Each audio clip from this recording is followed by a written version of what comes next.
Hey, this is BJ. Thanks for listening to our show's podcast. If you're a fan of all things geeky, you should check out my other podcast, BJ Shea's Geek Nation. We have new episodes every day, and you can check it out at bjgeeknation.com. Your driver's license is important so you can get back and forth to work, get your kids to school, and back and forth to daycare. If your license has been suspended because you can't pay your tickets, you can't do any of those things. Let's talk about Chapter 13 bankruptcy. You may have heard the tickets cannot be discharged, but they can be dealt with in a Chapter 13 case. Why not come in for a free consultation? The chapter you choose will make all the difference to your getting back, legally, on the road. Let's design a plan to pay off your tickets and restore your license immediately. I'm attorney Travis Gagne. Please contact me today at choosetherightchapter.com. That's choosetherightchapter.com. 99.9 KISW, the Rock of Seattle. So there's a new survey out about Uber and Lyft drivers, and they were thinking, okay, we're going to ask these guys what annoys the hell out of you with the passengers. You know, like your passengers, what do they do that pisses you off? Okay. And I know what pisses me off about Uber drivers. It's when they try and tell dumb jokes to you while you're in an Uber. Yeah. Or it happened in Portland. I'm so fortunate that because I use an app called Wings, and so you can get the same person all the time, pick you up from the airport, and they just know that they just know the proper amount of conversation to have and then when to shut up. Yeah. You know, I have no problem with, hey, yeah, the flight was good, and how are things, and you know, I still think they should do something on Uber or Lyft, and like, you know how you have an account profile, and it should say what type of a customer is requesting your Uber. It's a great idea. So it'll be like, Steve really doesn't want to have a conversation with you. Yeah. Cool with rock music playing. Yeah. Even EDM, depending on the time of the night. And definitely doesn't want to hear Donald Trump jokes. Yeah. Yeah. And then we can leave it at that. Who thinks that?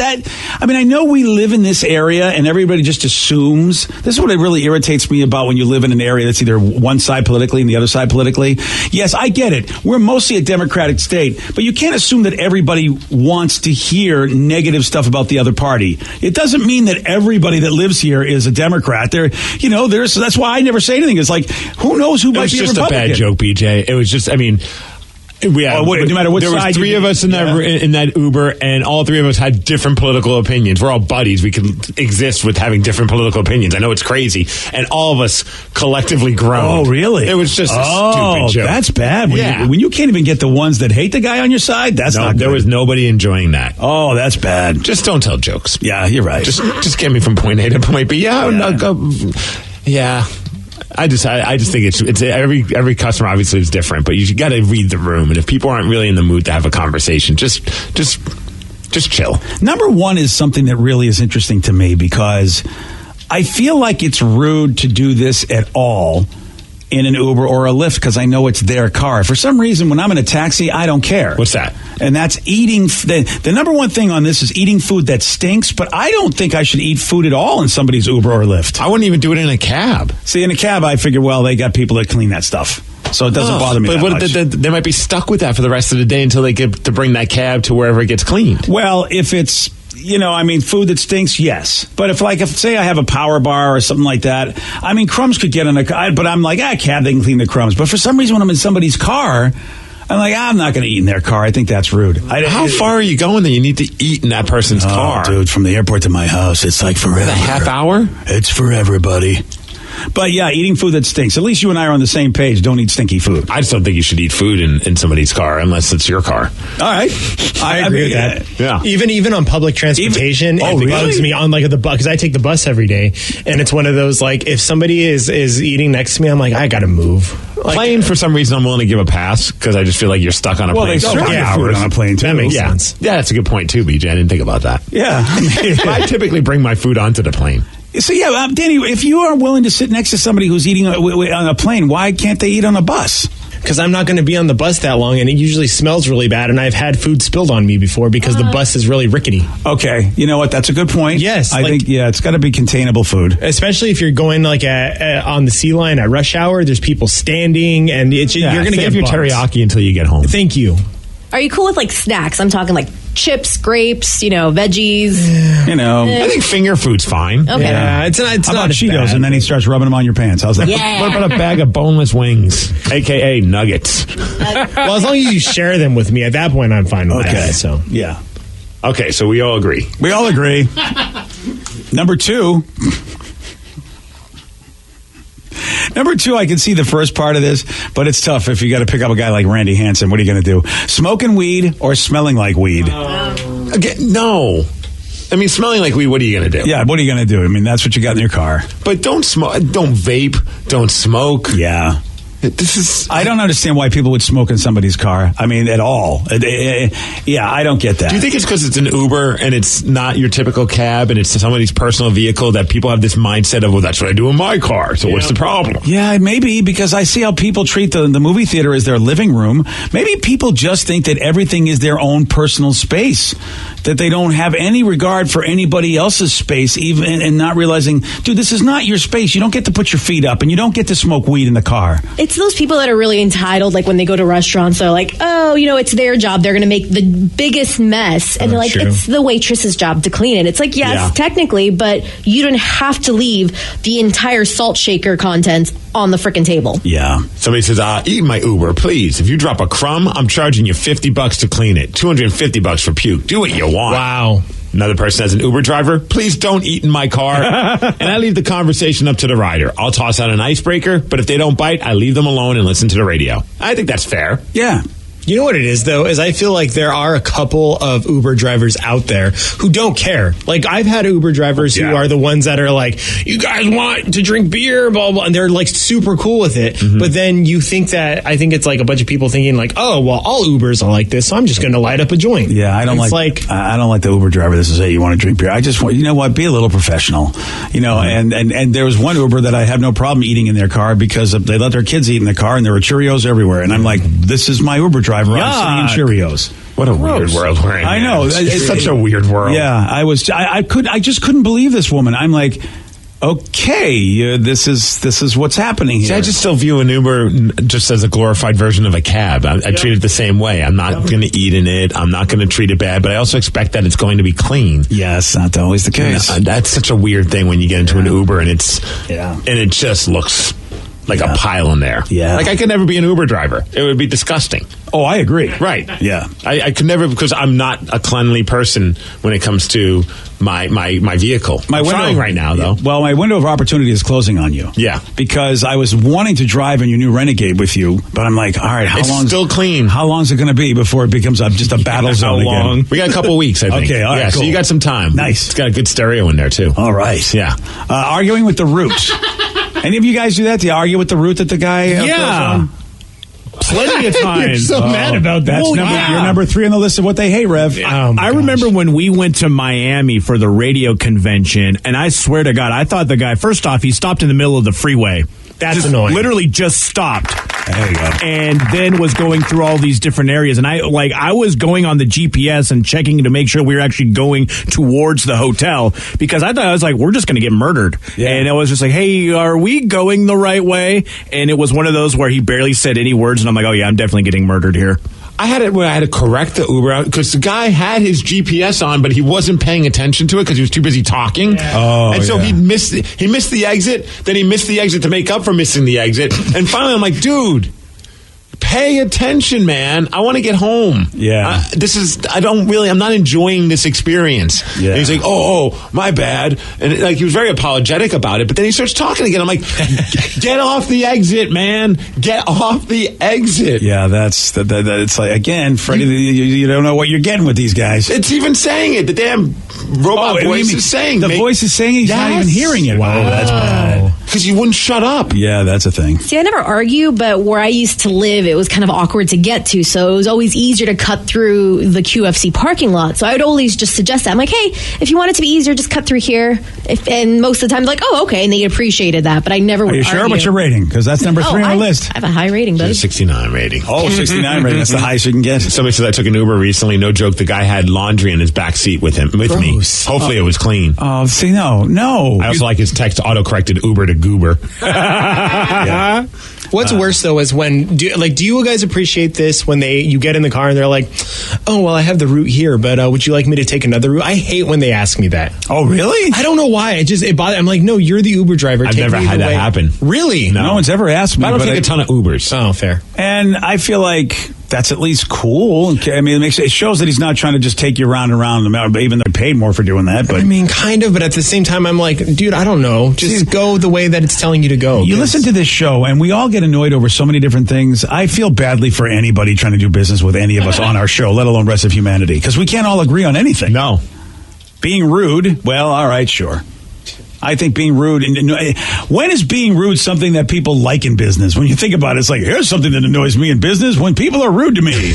You know, it's like the woman who brandished the machete early this morning in a threatening way. It's like, when do you brandish a machete in a non-threatening way? You pull out a sword, I think you look like you're going to kill somebody. If you're rude to a business person, no one's going to like that. Vicky, what's your Uber rating? It is a 4.94. Damn, dude, why? You know, because she's a girl. I'm very nice. And weird thing, I always talk to them. I'm at 4.82. Yeah, I think I'm lower than both of you. I think I'm from a 4.7 something last time. Yeah, you suck. I'm still the lowest, 4.67. Yeah. Oh, come on, 2% more. I know. I swear it's because Vicky's a girl. I'm sorry. I kind of want to now just piss him off until I get to 4.20. Oh, dude, you don't want to do that. We saw a Black Mirror episode. Once you go below something, you all of a sudden become like Black Mirror's real life. Yeah, it's totally real life. Have you got an Uber rating? Mine was okay. I can't find my Uber app right now. Oh, sure you can't. I don't know what happened to it. Just go. You know how to search just by typing in Uber in your search screen? No, I've had this phone for 5 years and I still don't know how to do that. Wow. Swipe down. One day we'll teach you. Swipe down. If you just go to a home screen and swipe down, you'll see a little thing that says search. Somebody says, I worked at Jazz Bones. I work at Jazz Bones in Tacoma. I saw an Uber pick up a customer, and their kid was in the front seat. Yeah, no. Weird. No. It's always weird when they have their girlfriend or whoever. Yeah, that's happened to me. It's like, you don't mind if my boyfriend's here. I go, I mind if you're going to do something with him. I was going to say, have you ever had one be on a phone call the entire time? I was about to say, I had one where a guy was having an argument with his girlfriend or wife, and they're yelling at each other. Yeah. And he finally hangs up. Awkward.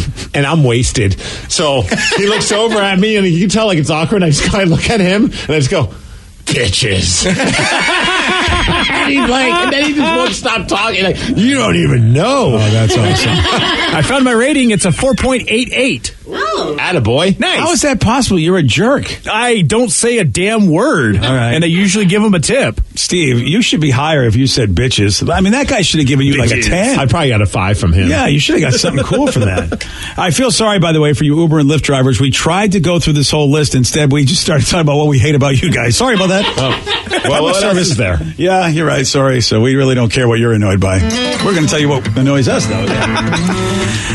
All right, you might want to think twice before popping your neck. Oh, Sarah, because it might kill you. Vicky, too. Yeah. Oh, you're a neck popper? Oh, huge neck popper. Oh, I don't think I've seen her do that.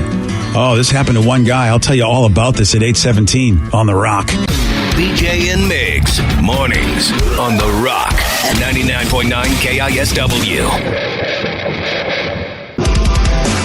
99.9 KISW, The Rock of Seattle. A 28-year-old guy from Oklahoma popped his neck the other day and somehow tore an artery in his neck that led to his brain and suffered a stroke. This dude could have died, and now he's relearning how to use his left leg. Oh, man. We got we got some doctors talking all about this. The moment I heard the pop, everything on my left side started to go numb. He could have had a life-ending stroke. He could have died. He could have died. It is difficult for me to walk with my left leg. Is he going to always have consequences of the stroke? Probably so. You know, if you want to pop your neck, just kind of pop it side to side and don't twist it. Whenever you twist it, then there's a risk of tearing that vessel. Say my hand is his head. I suspect he just turned it real sharply and then sharp and up. And then I think when he did sharp and up, like up and back, I think that is what really pinched it. Yeesh. Okay, Sarah, no more popping your neck. You too, Vic. I have the urge to pop everything right now. Yeah, just thinking about it. When you're told not to, it's just now I want to. Yeah, like that kind of that compulsion. Yeah, and it's not even me trying to be defiant. It's just I feel like I have to now. Somebody says this is no joke. 2 years ago, the chiropractor cracked my neck. That night, my neck started hurting. 2 days later, the side of my face started going numb and hurting worse. I went to the ER a couple days later, and I was admitted to the hospital for 3 days. It tore one of the 4 major arteries going to your brain. I got lucky, and I did not have a stroke. Ooh. Yeah, a buddy of ours, actually, that we know had a stroke, and they think it might be because of chiropractor. They told him to stop getting those adjustments. Because this is a thing that, and it's funny because I have a chiropractor who goes, oh, I don't know. I go, dude, you're not doing those those kind of adjustments on me ever again. Dude, that's part of why I stopped. I mean, I was never really into the whole idea of going to chiropractor, but then I was like, enough people said, oh, go, because I had some neck issues, and I was like, okay. I couldn't get past the whole popping of the neck thing. I did it a couple times, and it was just something about it just didn't feel right. Yeah, and I'm not saying that they did anything wrong. I mean, the guy is well regarded and all that, and an awesome dude, but it was just like, I just did not like the way it felt when they popped my neck. Well, and it turns out what they were doing is exactly what he's saying don't do. When they take your head and go, yeah, that is exactly what they're saying don't do. So if your chiropractor wants to do that thing where he's just going to take your head and snap it to the left or right real quick, that is not what you can let him do anymore. You know, even if they tell you there's nothing, you won't die if you don't do it. Okay, that's what I tell my chiropractor. You understand that if I don't do it, I definitely won't die. As opposed to you telling me I won't die if you do it. I know I won't die if you don't do it. That might be one of life's greatest mottos right there. I won't die if I don't do it. Yeah, it's just like it's like jumping out of a plane. I won't die if I don't do it. Yeah, and so bring out your inner Massachusetts if you have a chiropractor and just tell them no, because anybody in their right mind, why would you tell people to continue to do it when stuff like this is happening? It's just no. That's a scary thing. Yeah. So I don't know, obviously, like with wrestling training, the neck strength is one of the most important things. They really harp on that because there's that risk of falling on your head or doing things that could hurt your neck. So you just got to really make sure you stretch it properly and do whatever, again, certain types of bridging and things along those lines. But one of the things is like, don't do that circle neck thing. And part of it might be because of that. Like it's always just kind of keep it controlled front and back whenever you're stretching it. Oh, thank you, buddy. Or side, but not like that quick jerk. Like some people, everyone thinks that's the way to do it. Like the quick, No. moving around, kind of how like you do your shoulders when you kind of circle them. No. I know, but it just feels right until you get told, no, don't do that. There's a risk to that. Yeah. I can't believe that happened to that guy. Yeah, dude. And our guy is one of the healthiest guys I've ever known. I mean, that guy has been the epitome of health and never a piece of body fat on him. And now he's got to take high blood pressure medication for the rest of his life, blood thinners, and all this stuff because of maybe a chiropractic bad adjustment. Somebody says my uncle was inner tubing on Lake Washington 31 years ago, cracked his neck from being thrashed around, suffered a stroke. Oh, well, no more inner tubing for me. Yep. You can't die if you don't do it, BJ. Dude, that's been my motto my entire life. People said, well, you're going to miss stuff when you get old that you can't do. I go, do you understand? I haven't been doing things my entire life. I've been preparing to get old. I'm going to do nothing but sit on my ass because you know what? And if all of a sudden, once I have my first fall as an old person and I break something... You going to go wheelchair? I'm wheelchair. Even if I don't need one. I am done trying to get around where I might fall. Never have to worry about getting a seat. Yeah. Yeah. Mm-hmm. Plus I can go to T-Mobile Park. Always have a place. Concerts, movies. Oh, I like this idea. Come on. So this is find chiropractors that don't crack but work with pressure points instead. Yeah. Well, that's like that. I went to our buddy Ben Dragavon. Granted, this is more of a rehab thing, but it's that muscle activation therapy. I got to go see him. Because some people were saying, oh, no, go see a chiropractor. I went to him because he reached out to me, and I'm so glad I did because it was it's a way less nerve-wracking experience than having your neck popped or your body popped. Like, he's finding parts of your body that strengthen muscles that you didn't even know you had. That's what I got to do. Just from activating those muscles. I got a knee thing. I got to go see him. Go see him, man. I got to go see him. I got to make time. That's what I got to do. So at the Athletic Training Institute. Oh, nice. Ben Dragavon. And he'll still let me in anyway since I'm not an athlete? Yes. Okay, good. He'll touch you. Oh, well, I wasn't expecting that, but all right, that's even better. He has to touch you in order to activate these muscles. Oh, all right. Hey, tomorrow's May 4th. Yeah, it is. It's Star Wars Day, Rev's birthday. That's what it is. Oh, that was nice. Thank you. Yeah. So, of course, everyone's asking, what's your favorite Star Wars movie? And I have a poll here, and this actually is really bizarre. There is a tie. Yeah, there is a tie between the favorite Star Wars movies. It was always, to me, I figured that everybody's favorite movie would be the one that everybody always says. But, Empire Strikes Back. That's the one. But there's a tie. Return of the Jedi with the Ewoks. It's actually the third favorite. Because of the Ewoks. Yeah, I don't think that's why. Yeah, I think it might actually have been the best movie, if not for the damn Ewoks. Oh, you know what? Pop your neck. Yeah, thanks, buddy. So, what do you think is the favorite Star Wars movie that's tied with Return of the Jedi? Tied with Empire Strikes Back. Thank you. That's the right movie I'm trying to say. The Last Jedi. The Last Jedi. Do you say that to be a New troll? Hope. because everybody says it to be a troll. Actually, no, it's superior to Empire Strikes Back. I was definitely going to go with the first of the new ones. Oh, The Force Awakens. Force Awakens. First of all, I look at Rev's face. He's got this grin on there. It's the troll grin. I know you're not serious about The Last Jedi. He stands by that. I do stand by it. Really? Because I think you're trolling. Well, part of it is, but also I do think it is better than that. You think The Last Jedi is better than the fifth? Than Empire Strikes Back? Yeah. Wow. But it also pisses people off, so it's a twofer. See, that's why I don't think you really believe it is. I think you just love the glee of pissing people off. But New Hope, Steve, you're right. That's tied for number one. Is I thought that was the first of the newer ones. No. It's the second of Force the newer Awakens. ones. So what the hell is A New Hope? A New Hope is the first one that was episode 4, the first one we all ever saw. Oh, my bad. Yeah. That was a Wookiee You're mistake. talking the first of the new ones, meaning the one with... Wookiee mistake. There it was. Look at how happy he is. Look at how happy. Look how mad you are. Yeah. Well, I got to give it to him. A Wookiee mistake is a good line. In honor of Peter. Yeah, you're right, because Peter Mayhew played Chewbacca, passed away on April 30th. Steve, you're my hero. Yeah. I got to give it to him. The Wookiee mistake was good. All right. Yeah. So, does anybody care in this room besides Rev and I to pick a Star Wars movie? Vicky, I know you don't even really care. I mean, I like the new ones the best.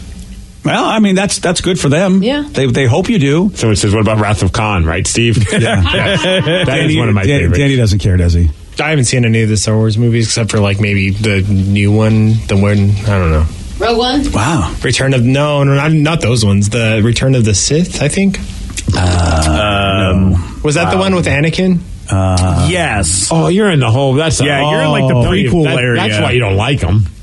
Well, that's what when he was a kid. Those were the ones that came out. Episodes 1, 2, and 3. Just forget those. I mean, that one was okay. I just didn't know what was going on. See, I don't think they suck. I agree that they have issues, but there's still a lot of stuff I like about them. I love the special effects and what George Lucas does that way. But yeah, his dialogue is just not great. So we've got in order. It's Star Wars: A New Hope, The Empire Strikes Back, both tied. Then Return of the Jedi. So those are the original 3. They're still on the top of everybody's list. The original 3.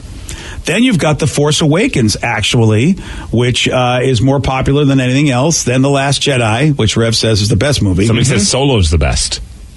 No. I like Solo. I know. Man. Solo, I thought Solo was a really fun film. It so irritates me to hear people say that, not because I'm mad that they say that, but because everybody panned the movie. We're not going to get any more like standalone Star Wars movies, and now everybody's saying they love Solo. It's like whoever said it's they like hated Weezer's Pinkerton, man. At first, everyone hated it, and then all of a sudden, it started to be cool that you like it. I think Solo's a good flick too, man, and it's unfortunate that it should have done better since we all like it, but we all like it now that we've seen it when it doesn't matter. Apparently, yeah. All right, so there you go. And Revenge of the Sith, Danny. Yeah, that was the third movie of the new ones, episode 3, basically. Hot trash. Yeah. Wow. Terrible. What? Revenge of the Sith? Yeah, all of the first 3 were terrible. No, come on. What about the Yoda fight scene? That was awesome. Okay, one scene out of 9 hours of movies? Yeah, there was a few other good things that went on. Very few. Yeah. Look, I know. What about The Search for Spock? What about that one? Oh, that was a great one. Yeah. That was my favorite. Yeah, that was a good one. Is that when we were trying to find the whales or save the whales? No, that's where they're looking for Spock. It's in the title. So I'm going to tell you this. You guys may not remember this, but Taxi was a big show. Christopher Lloyd, of course, Back to the Future. And we were all shocked because, at least a lot of us, because we did not know. We didn't have the internet to really tell us stuff. Mm-hmm. So I would go to movies not knowing what the hell was going on. And one of the main Klingons for the first part of the movie was just speaking in Klingon, and so he was subtitled. Okay. And he had the big Klingon makeup on. So I did not know who this was. Then finally he speaks English, and he sounds just like Reverend Jim from Taxi. Uh-huh. And that's when we all going, oh my God, that's Reverend, because he's just like, hey, ha, the whole time. Then finally he goes, Kirk. It was like, wait a second. And he sounded just like Reverend Marty. Jim. Would you like to see Marty or have your kid killed, Kirk? Was it Christopher Lloyd? It was Christopher Lloyd. And we're all going, God dang, that's Christopher Lloyd is the big Klingon fighting Kirk. And that was like the big shocker as we're all in the movie theater. Because again, we don't have internet to tell us that he's going to be in it. Right. I mean, maybe people knew, but I had no clue. Speaking of surprises like that, how about Kirstie Alley as a Vulcan? Yeah, but we didn't know who she was back then. Yeah, well, and that's when she was hot, right? Oh yeah. I wasn't gonna say it, but a lot of people agree with you. Mm-hmm. Yeah, she was she was an attractive Vulcan. Yeah, she was. Yeah, she was good. Yeah. And also Samantha from Sex and the City was a sexy Vulcan too. I don't know. I know you don't know Samantha, but people know Samantha. But I mean, Danny, you know Samantha? No. Rev? No. Vicky. Yeah. The one girl. It was a big girl show. No, I know. Yeah. Well, I always wanted to hate on that show, and then my roommate's now wife, or at the time roommate, and his girlfriend had it on. I was like, ugh. She got the TV first. I guess we have to watch what she's watching, and I got sucked in for 6 episodes. And I can't hate on it too much. And I got to tell you, there was a scene in one of the Star Trek movies, and it involves Samantha the Vulcan, where Spock just slaps her in the face, and it's like, I don't think you would see that today. Right. Some guy just full on. And first of all, he's supposed to have no emotion. He's supposed to have his S together, Spock. And he just, now granted, she was a jerk, but he hauls off and just whacks her in the face. And I mean, when I see it now, if I'll go back and watch that movie, I'll be like, oh, that just doesn't fit anymore. Right. Yeah. It's just equality, man. What's that? I think it's equality. All right, you don't mind it? No, right. if you would hit a guy, why wouldn't he hit a girl? I feel like Spock wouldn't hit anyone. Yeah, that's the only weird thing. It is. He's usually neck pinch boy, but he just hauled off and just F you and slapped her in the face, and she's just like, I'm going to go tell Carrie, you jerk. Yep. And the actress you're thinking of is Kim Cattrall. Yeah, Samantha's not a real name. It is her real name to me. It is not. All right, fine. Yesterday, Steve, he did get this one right. What video game character was originally given the name Jumpman? Jumpman. Mario. Yes. Hey, nice job, Steve. Thank you. Of course, we like to call him Mario. You want a shot at beating Steve? You got it. 206-421-ROCK. We're playing Beat Miggs at 8:47 on The Rock. Today's podcast was brought to you by Travis Gagne, bankruptcy attorney. He's here right now and has agreed to answer more of your questions about bankruptcy. Here's a question from a listener.